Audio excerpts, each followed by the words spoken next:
All right. I think it was maybe 1958 or 1959. I was here in Juvenile Hall. It was located right here where this building, Child Support Superior Court Justice Center, and I forget, maybe I was in Juvenile Hall. I think for car theft or something. I forget now, but I had to be about, I don't know, 14 or 15, and for something better to do, we threw a mini riot, if you will, and What was the riot? it was just we decided it would be about conditions which weren't the greatest, and Can you describe like any of the conditions that may have?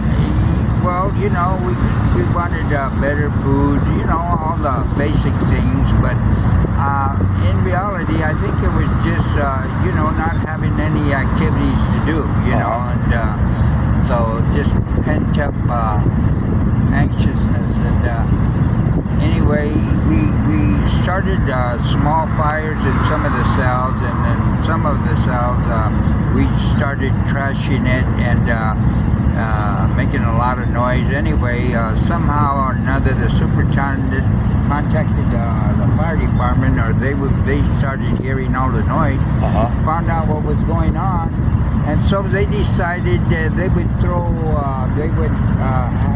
shoot fire from the hoses from across the street here. For right here across the street is the fire station, and it used to have the hoses and the fire trucks, and they just shot water all the way into the cells. The cells were facing, the second deck were facing the fire department, so they started shooting water to quell the riot, and we put mattresses up against screens to stop the water, but some still got in because of the force. Yeah, and what year was this? I want to say 58.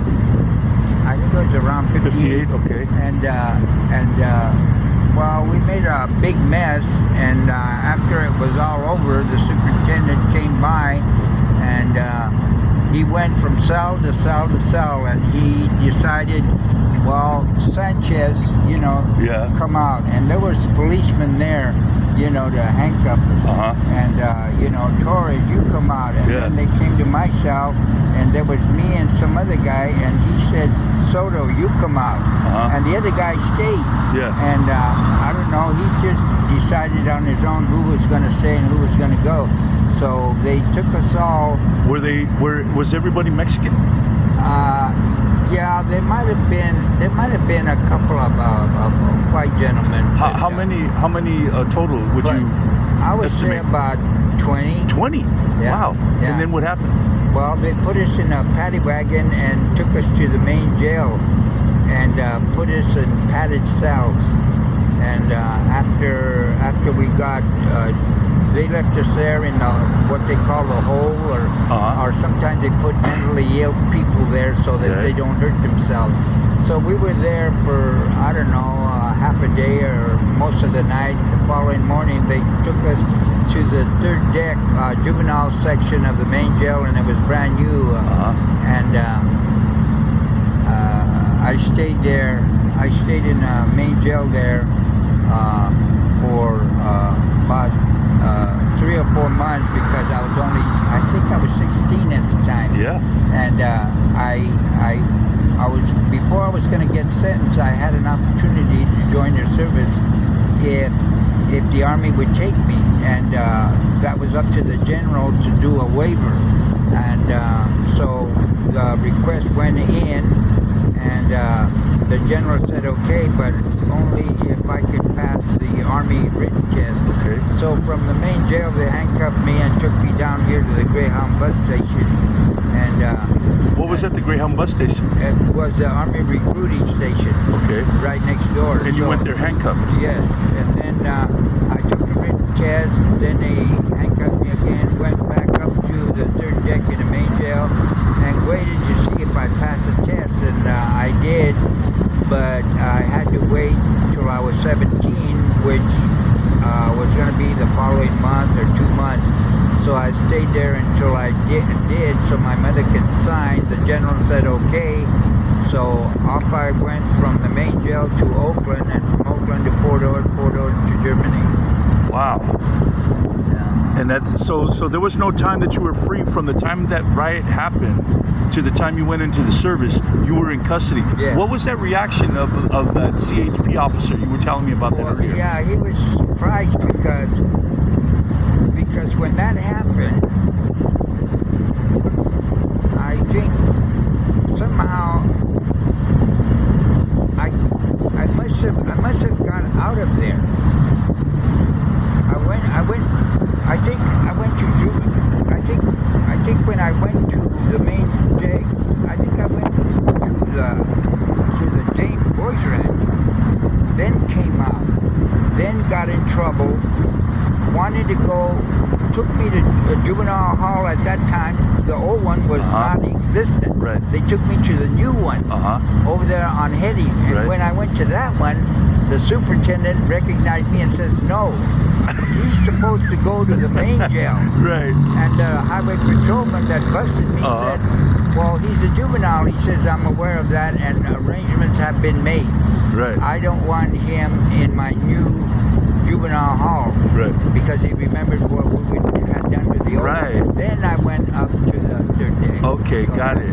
That's how it happened. Yeah. So he was puzzled as well because the main jail was not designed to hold juveniles. No, it wasn't. We were the first juveniles, I'm positive, because the jail was built in 1959. And it was supposed to be escape-proof. Right. Come Was to find out, no, I don't think so, because Mr. Ledesma, and you can check this, it's in the Mercury News, was the first person to escape the brand new main jail that was supposed to be escape-proof, and he did. How did he do it? He did it by tying sheets together and going down and sliding down to the bottom floor. We were on the second deck, but if you had enough sheets, you could tie them together, and I guess maybe a 10-foot drop left, and he escaped, and I guess we assisted him by throwing sheets down the hall, and so he could have enough to tie together. Yeah. And of course, since then they have put bars where it was brand new, and they hadn't thought of that. And he took opportunity to escape. I think he might have gotten caught, but he was out for a little while. Yeah. And that's as much as I know about Mr. Ledesma and assisting him with helping him get enough sheets to tie together. Yeah. Right on. Let's go here around the block. What happened? You had an experience that you had shared about. You had a spiritual experience at Woodrow Wilson, and that you had. Since then, you had come over here to this particular area. Why did you come to this area? I don't know. I came to the St. James Park because I don't know. I had been drinking. I don't know, for a week. I guess I was laid off from work, like I was on occasion, and I don't know. You know, the program says a moment of clarity. You know. I just went to the park, and I was pretty in a sad place, and you know, not feeling very well. It was all depressed and everything, and so from St. James Park, I walked to Woodrow, and that's where I had the spiritual experience that I did, and that's all I. And this particular area, though, is where you attended your first AA meeting. No, not at St. James Park. No, I mean the Alamigos. The Alamigos, right? Yes, was the first meeting I attended. Although the judges had sent me numerous times. What was it that brought you here, though? Familiarity? I don't know. Somehow or another, I must have got a guide or something that said that there was AA meetings over here. That's a good question. I don't know exactly how it is. I went to go to Alamigos, but there's a meeting all over the valley. And what about the history of Alamigos? Did you participate in that particular fellowship afterwards? Yeah, well, that was the first place that Alamigos was.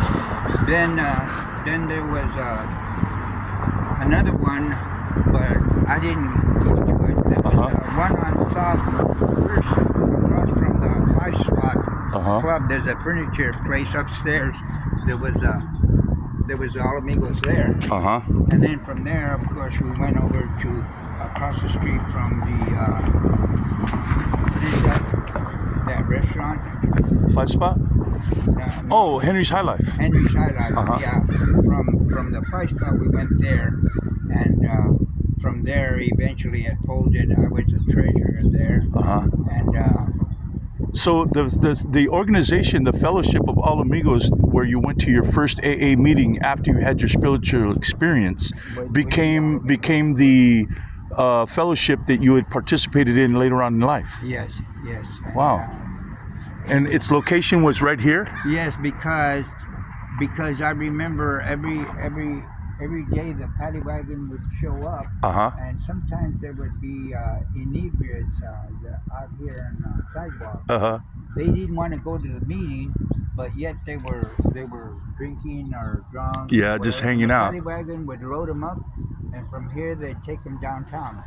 But if they wanted to go inside the meeting, they would let them? They had the choice. And some didn't want to go. And some didn't even know enough, weren't conscious enough to make a decision, so they made it for them and put them in the paddy wagon and took them to the drunk tank. And that's where you went after that experience at Woodrow? This meeting? Yes. Yeah, it's no longer there. So there was a building that was right there.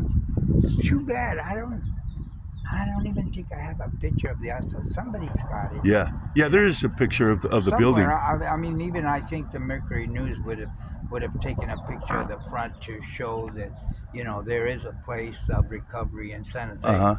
And the San Jose Rescue Mission is another one, which is right alongside. It was alongside the fire department.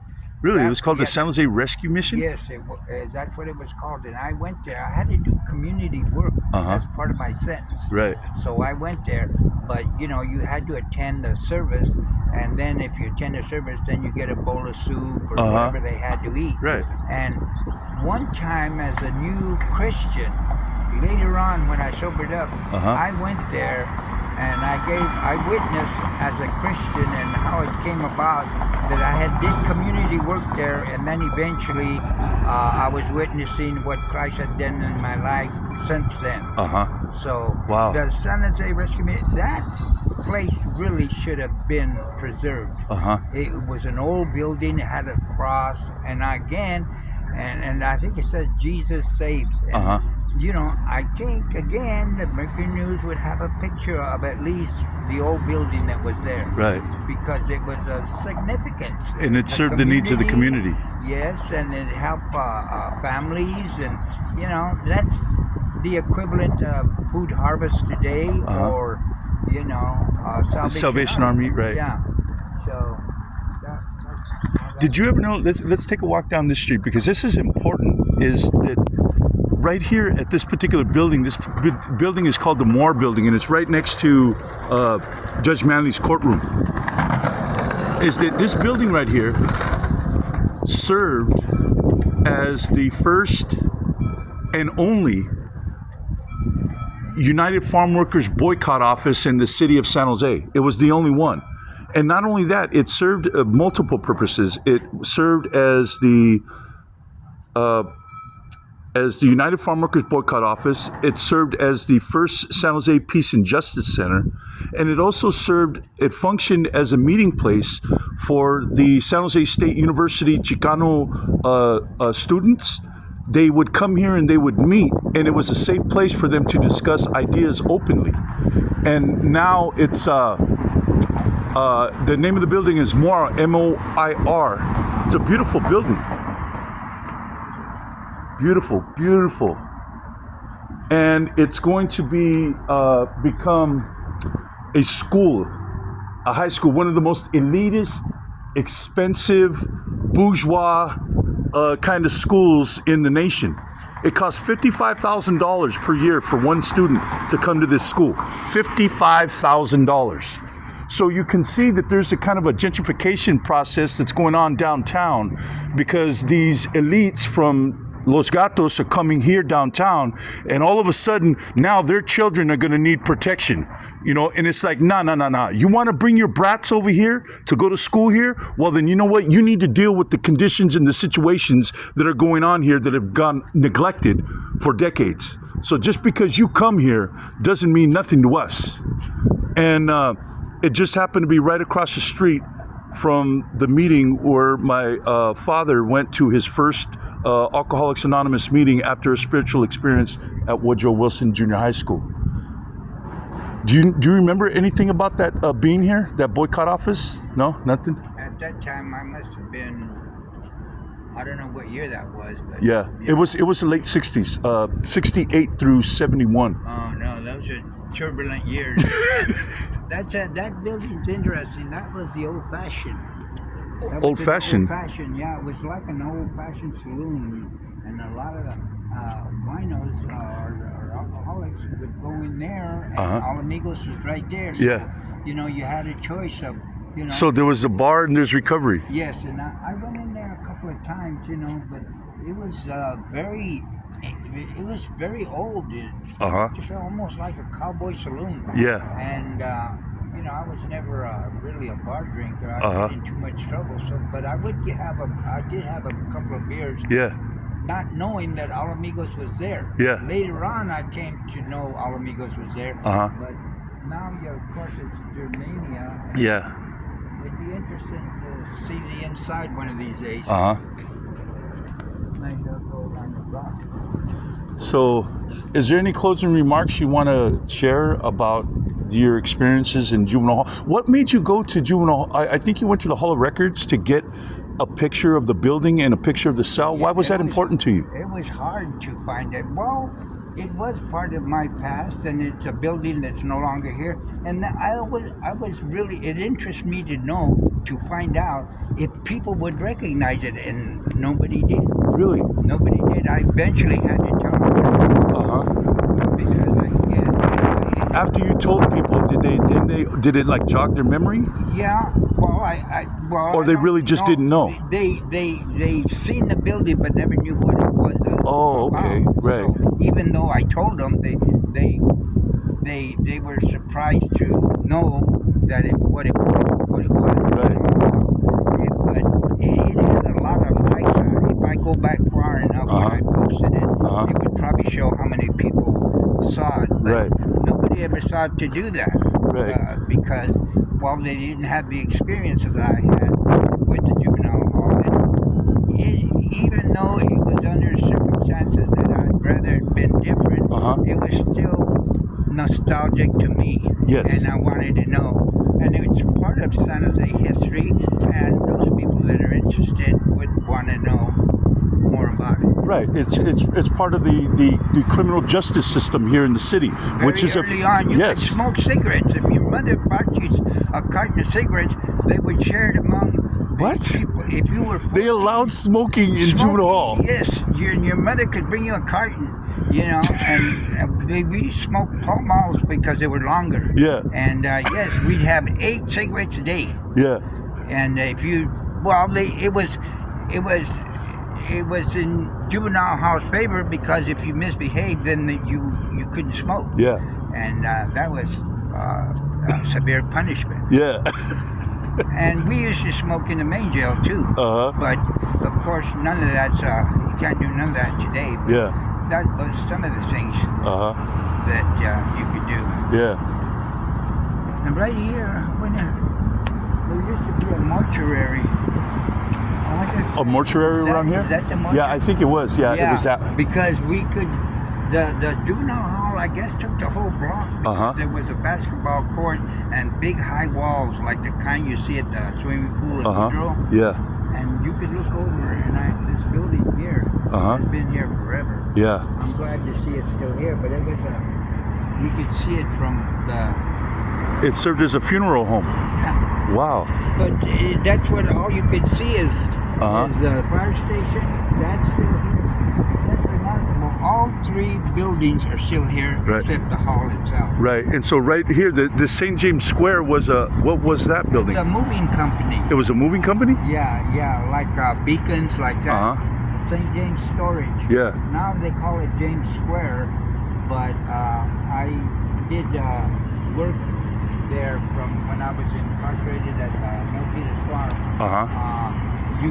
You could work off site for the day, volunteering. I think it was a city library or city storage. Uh-huh. But there was a lot of books and manuscripts there, and I just helped the librarians move stuff around. Right. And then at the end of the day, the bus would come by and take us back to the farm. Oh, okay. And that was for the lowest level classified inmate at Elmwood? Yes. What years of was course, this? At the farm, there was never any heavy felonies like you see it today. But what year was this? Well, I don't know. Late 60s? Late 60s? Yeah. Okay. Is there any closing remarks? No, well, I also worked, the old city hall was right there. I remember working down there. Where's right there? I would say at the corner, one of these. So City Hall used to be over here. It could have been from the juvenile that way. Uh-huh. But it was here. Maybe I'm mistaken, but I went to the old city hall and I remember looking through the books because they had files. I think maybe it was a Hall of Records. Uh-huh. Looking through the files and seeing the cowboys being arrested for cattle rustling and Yeah. stuff like they had big mustaches. Yeah. And a cowboy hat. They took mugshots. Yeah. Boy, I wish I would have gotten something. Boy, that would have been Yeah. really something. Uh-huh. It had to be 1800s. Yeah. And they were old cowboy criminal records. Yeah. And I only skimmed through a few of them, Uh-huh. but geez, that was a way. Yeah. But I remember walking down there because we used to mow the lawn with the Hall of Records. And Uh-huh. I don't know if they tore it down or it's still here under a different. Yeah. So I'm not sure about that. Uh-huh. But that's a lot of history here in this four-block area. Uh-huh. You know, the juvenile hall, the Hall of Records, the All Amigos. Yeah, and St. James the Park. Rainbow Ballroom, which we still have to find out what Yeah. the real address is. Uh-huh. I believe it's on Post. Somebody says it's over there by What was your- the Fairmont. What was your experience at the Rainbow Ballroom? Well, that's where I met my wife, Elida Soto. I wanted to find out what the raza was doing and hear some Mexican music, so I went up there, up the stairs, and I So how did you know that Raza was there? Like, what was Well, it? because What did the Rainbow Ballroom represent to the Mexican community? Well, it was the only place where live Mexican music was played, and where a lot of famous black musicians